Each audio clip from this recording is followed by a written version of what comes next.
കോൺഗ്രസിന്റെ രണ്ടാം ഘട്ട സ്ഥാനാർത്ഥി പട്ടിക ഇന്ന്. സുധാകരനും അടൂർ പ്രകാശിനും മത്സരിക്കാൻ ഇളവ് നൽകിയേക്കും. എംപിമാർ മത്സരിക്കുന്നത് ഹൈക്കമാൻഡ് തീരുമാനിക്കും. സീറ്റ് വിഭജനത്തിൽ തർക്കമില്ലെന്ന് ചെന്നിത്തലയും വി ഡി സതീശനും.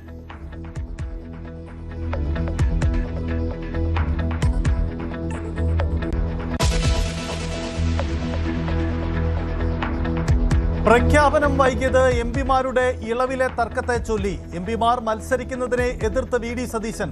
തർക്കം ദോഷം ചെയ്യുമെന്ന് ചെന്നിത്തല. എൽദോസ് കുന്നപ്പള്ളിക്കായി കളത്തിലിറങ്ങി യാക്കോബായ സഭ.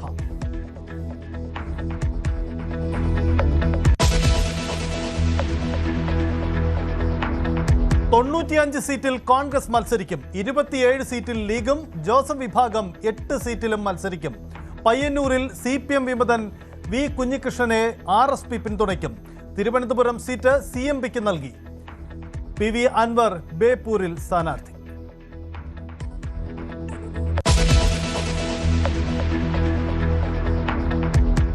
സ്ഥാനാർത്ഥി നിർണയത്തിൽ ലീഗിലും പ്രതിഷേധം. തിരൂരങ്ങാടിയിൽ PMA സമീറിനെ സ്ഥാനാർത്ഥിയാക്കിയതിനെതിരെ അബ്ദുൾ റഹ്മാൻ രണ്ടത്താണി. അതൃപ്തി തുറന്നു പറഞ്ഞ് വനിതാ ലീഗും. ഫാത്തിമ തെഹ്ലിയെ വനിതാ ലീഗല്ലെന്ന് നൂർബിന റഷീദ്.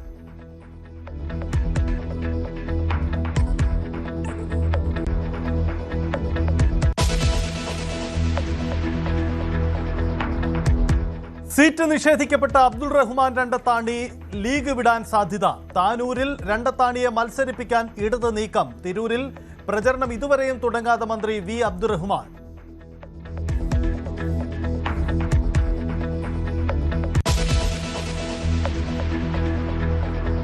കൂത്തുപറമ്പിൽ KP മോഹൻ ഇല്ല. പകരം PK പ്രവീൺ സ്ഥാനാർത്ഥി. കോവളത്ത് ഭഗത് റൂഫസ് കണ്ടെത്താൻ ജനാധിപത്യ കേരള കോൺഗ്രസിന് നിർദ്ദേശം.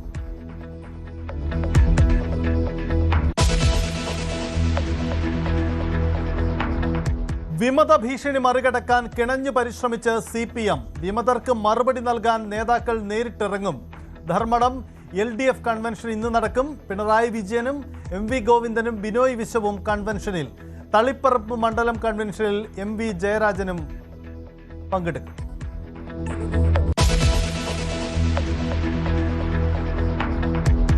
സ്ഥാനാർത്ഥി പട്ടികയെ ചൊല്ലി BJPയിലും കലഹം. കുമ്മനം രാജശേഖരനെയും MD രമേശിനെയും ഒഴിവാക്കിയതിൽ RSSന് അതൃപ്തി. ചെങ്ങന്നൂർ ഉറപ്പിച്ചിരുന്ന സന്ദീപ് വചസ്പതിയെ ഹരിപ്പാട് സ്ഥാനാർത്ഥിയാക്കിയതിൽ പ്രാദേശിക പ്രതിഷേധം. തൃപ്പൂണിത്തറ 2020 വിട്ടുകൊടുത്തതിലും അമർഷം.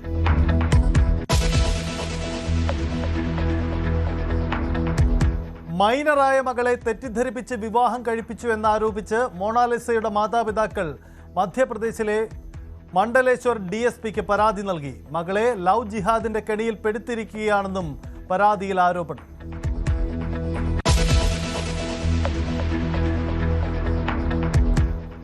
ദേശീയ സുരക്ഷാ മേധാവി അലി ലാരിജാനി കൊല്ലപ്പെട്ടതായി സ്ഥിരീകരിച്ച് ഇറാൻ. മകനെയും സഹായിയെയും കൊലപ്പെടുത്തി ഇസ്രയേൽ. പ്രതികാരം ചെയ്യുമെന്ന് റവല്യൂഷണറി ഗാർഡ്. അമേരിക്കയെ സഹായിക്കാത്ത NATO രാജ്യങ്ങൾക്ക് ട്രംപിന്റെ രൂക്ഷ വിമർശനം.